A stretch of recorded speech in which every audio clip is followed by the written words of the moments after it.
बढ़ रही है खतरनाक हथियारों की होड़। अमेरिका और चीन ने तैयार किए एनर्जी वेपन।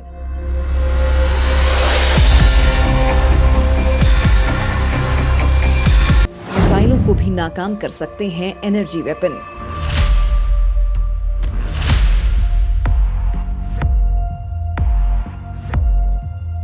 दोस्तों, नास्ट्रेडमस की भविष्यवाणी के मुताबिक आने वाले सालों में दुनिया विश्व युद्ध की भट्टी में जल सकती है। हालांकि अभी जो हालात दुनिया में बन रहे हैं वो इस ओर इशारा कर रहे हैं कि आने वाले साल में ये युद्ध शुरू भी हो सकता है। एक तरफ अमेरिका यूक्रेन के मुद्दे पर रूस से टकराने के लिए तैयार है, तो दूसरी तरफ चीन से उसका विवाद गहराता जा रहा है। अमेरिका के असर को कम करने के लिए रूस और चीन रणनीतिक साझेदारी को मजबूत करने में लगे हैं। तो वहीं रूस और चीन ऐसे घातक हथियार बना रहे हैं जिससे दुश्मनों का काम तमाम किया जा सके। हालांकि हथियारों की रेस में अमेरिका भी पीछे नहीं है। वो कुछ ऐसे हथियार बना रहा है जिससे चीन और रूस के घातक हथियारों को एक बार में नाकाम किया जा सके। दरअसल दुनिया के समीकरण बदल रहे हैं। ऐसे में अब युद्ध के नियम भी बदले जा रहे हैं। अब वो दौर नहीं रहा जब सैनिक एक दूसरे से भिड़ा करते थे। अब वो वक्त आ गया है कि मशीनों से युद्ध लड़ा जाएगा।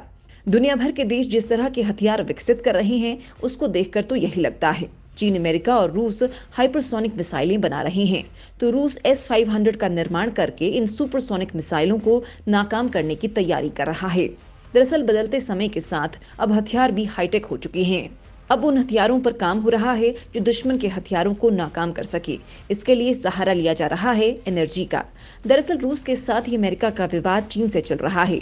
रूस के साथ तो फिलहाल ऐसे हालात नहीं हैं कि अमेरिका का उससे युद्ध हो, लेकिन चीन की विस्तारवादी सोच की वजह से अमेरिका भड़का हुआ है।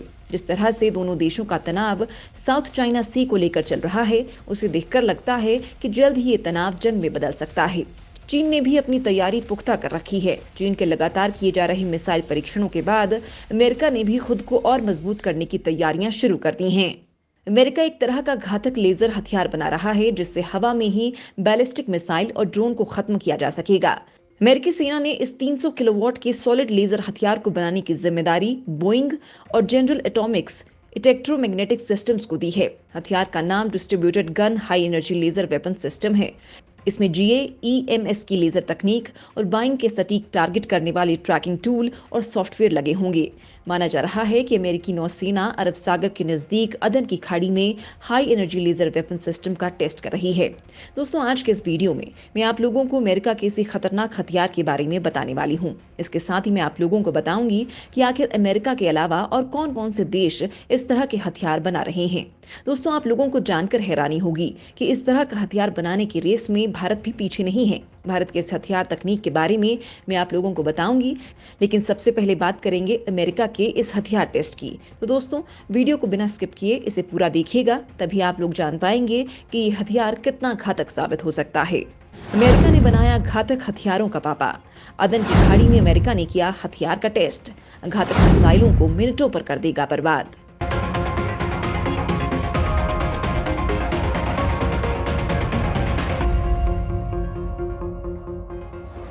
दोस्तों, अभी तक दुनिया में सबसे घातक हथियारों की लिस्ट में सुपरसोनिक मिसाइल को सबसे ऊपर माना जाता है। लेकिन अब अमेरिका ऐसे हथियारों पर काम कर रहा है जिसके सामने हाइपरसोनिक और सुपरसोनिक मिसाइलें भी काम नहीं करेंगी। इस तरह का हथियार अमेरिका ने बहुत पहले ही बना लिया था और अब वो इसका परीक्षण कर रहा है। इसी हथियार का परीक्षण अभी हाल ही में अमेरिका ने अदन की खाड़ी में किया है। अमेरिकी नौसेना ने अदन की खाड़ी में अपने high energy laser weapon system का टेस्ट कर रही है।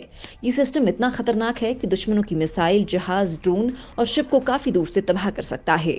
अमेरिकी नौसेना की नेवल फोर्सेस सेंट्रल कमांड की माने तो उसने एक नई उच्च ऊर्जा लेजर हथियार प्रणाली का सफल परीक्षण किया है। जिस इलाके में अमेरिका ने यह परीक्षण किया है उसके कई रणनीतिक मायने निकाले जा रहे हैं।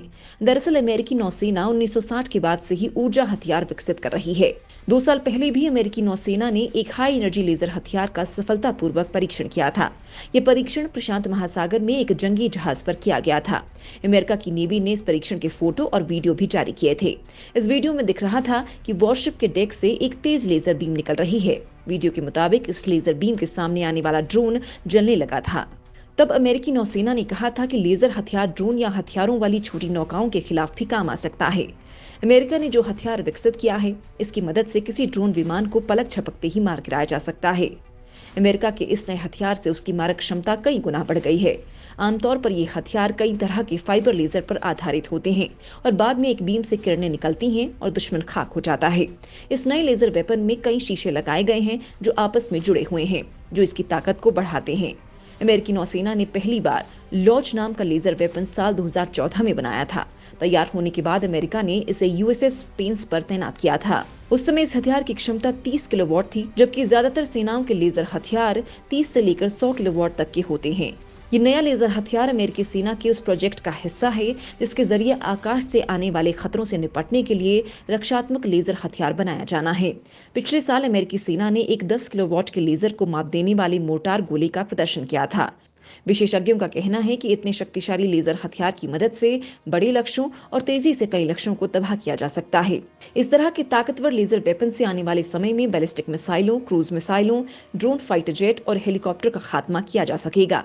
अमेरिका ने अपने इस हथियार का टेस्ट पिछले 2 सालों में तीसरी बार किया है, लेकिन इस बार का टेस्ट जिस अदन की खाड़ी में किया है उसके कई मायने देखे जा रहे हैं। दरअसल कच्चे तेल के निर्यात के अलावा दुनिया का आधे से ज्यादा समुद्री व्यापार अदन की खाड़ी से होकर किया जाता है। इसी रास्ते पर आगे लाल सागर और उसके आगे स्वेज नहर भी है।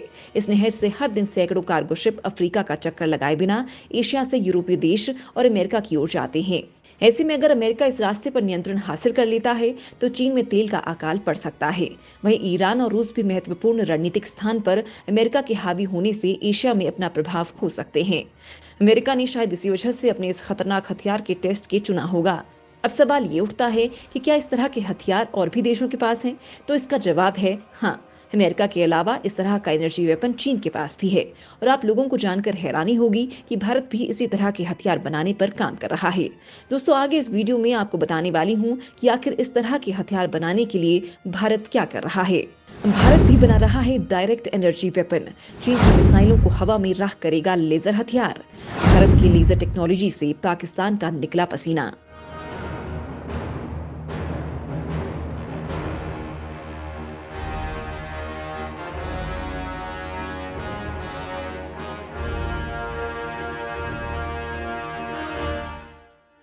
दोस्तों, अमेरिका और चीन के अलावा भारत भी एक ऐसा देश है जो एनर्जी वेपन बनाने की दिशा में काम कर रहा है। मौजूदा वक्त में भारत के चीन से संबंध लगातार बिगड़ रहे हैं। बीच बीच में नेपाल और पाकिस्तान से तनाव की खबरें भी आती रहती हैं। ऐसे हालातों में भारत खुद को आधुनिक हथियारों से लैस कर रहा है। राफेल का आना ऐसा ही एक कदम है। हालांकि हाल ही में अमेरिका के लेजर हथियारों का परीक्षण किया है। इसके बाद से ये सवाल आ रहे हैं कि भारत लेजर तकनीक से चलने वाले हथियारों की दौड़ में कहां है। दरअसल डीआरडीओ भी देश के लिए लेजर से हमला करने वाले हथियार बना रहा है। इन हथियारों को डायरेक्ट एनर्जी वेपन कहते हैं। इनके अलावा ऐसे हथियार भी बनाए जा रहे हैं जो माइक्रोवेव किरणें छोड़कर दुश्मन के इलेक्ट्रॉनिक रेडियो सिस्टम, संचार सिस्टम को नष्ट कर देंगे। संचार की कमी और कमांड न देने पाने की स्थिति में दुश्मन बेहद कमजोर हो जाता है और इससे उस पर हमला करना आसान हो जाता है। दरअसल एनर्जी वेपन आज के समय की मांग है, क्योंकि परंपरागत हथियारों में काइनेटिक या फिर केमिकल एनर्जी का इस्तेमाल होता है, जबकि डायरेक्टेड एनर्जी वेपन्स में टारगेट पर इलेक्ट्रॉनिक और मैग्नेटिक एनर्जी या सब एटॉमिक पार्टिकल्स की बौछार की जाती है। इनके 2 मेजर सब सिस्टम होते हैं। पहला लेसर सोर्स और particle beam control system. Power की बात करें तो एक मिसाइल को उड़ाने के लिए किसी लेजर वेपन को 500 किलोवाट की बीम की जरूरत पड़ेगी। डीआरडीओ ने साल 2018 में कई ऐसे हथियारों का सफल परीक्षण किया था। कर्नाटक के चित्रदुर्ग में ये टेस्ट किए गए थे। इसके बाद बयान जारी करते हुए डीआरडीओ ने कहा था कि 1 किलोवाट की लेजर किरणें 250 मीटर की दूरी तक वार करती हैं और किसी भी धातु में 30 सेकंड के भीतर छेद कर सकती हैं। यूरेशियन टाइम्स की रिपोर्ट के मुताबिक भारत और भी आधुनिक लेजर वेपन बनाने की तैयारी में है, खासकर जो और मॉडर्न और ज्यादा दूरी तक वार करने वाला हो। हालांकि अमेरिका से तुलना करें तो फिलहाल हम काफी पीछे हैं। वहां पर साल 1960 से लेजर हथियारों पर काम चल रहा है और माना जा रहा है कि साल 2022 तक वे 300 किलोवाट के हथियार बना सकेंगे, जबकि 2024 तक ये 500 किलोवाट तक आगे बढ़ जाएगा। यानी भारत अभी इस दौड़ में काफी पीछे है। यही वजह है कि एक्सपर्ट्स के मुताबिक भारत को मौजूदा हालातों में इसके लिए इजराइल या अमेरिका जैसे उन्नत देश से सहायता लेनी चाहिए, क्योंकि चीन ने भी इस तरह के हथियार बना लिए हैं। और अमेरिकी मीडिया में छपी एक खबर में चीन के एक प्रोफेसर ने दावा किया था कि पिछले साल अगस्त में चीन के जवानों ने यहां की ऊंची चोटियों को भारतीय जवानों से वापस लेने के लिए माइक्रोवेव वेपन्स का इस्तेमाल किया था। इस तरह के वेपन्स के इस्तेमाल के बाद भारतीय जवानों को समस्या होने लगी और वो चोटियों से चले गए थे। जिसके बाद चीनी सैनिकों ने उन पर कब्जा जमा लिया। हालांकि भारत ने इस तरह के किसी भी दावे को सिरे से खारिज करते हुए कहा है कि चीन इस बारे में गलत तथ्य प्रसारित कर रहा है। केवल भारत पर ही चीन अपने इस हथियार का इस्तेमाल साउथ चाइना सी में भी करता रहा है। पिछले साल दक्षिण चीन सागर में रॉयल ऑस्ट्रेलियन एयरफोर्स के पायलट इस तरह के हमले से दो चार हो चुके हैं। इस तरह के हमलों की एक बेहद खास बात यह होती है कि ये जमीन से हवा में, हवा से जमीन में या जमीन से जमीन में किए जा सकते हैं। इस तरह के हमले में एक हाई एनर्जी रेंज को छोड़ा जाता है। ये किरणें इंसान के शरीर में जाकर उनके शरीर के हिस्सों को नुकसान पहुंचा सकती हैं। यानी अमेरिका की तरह ही चीन भी इस तरह के हथियार बना चुका है। अमेरिका और भारत तो इस तरह के हथियार का अभी टेस्ट कर रहे हैं, लेकिन चीन इस तरह के हथियारों को अपने दुश्मनों पर आजमा भी रहा है, जो आने वाले समय में बड़ा खतरा हो सकता है।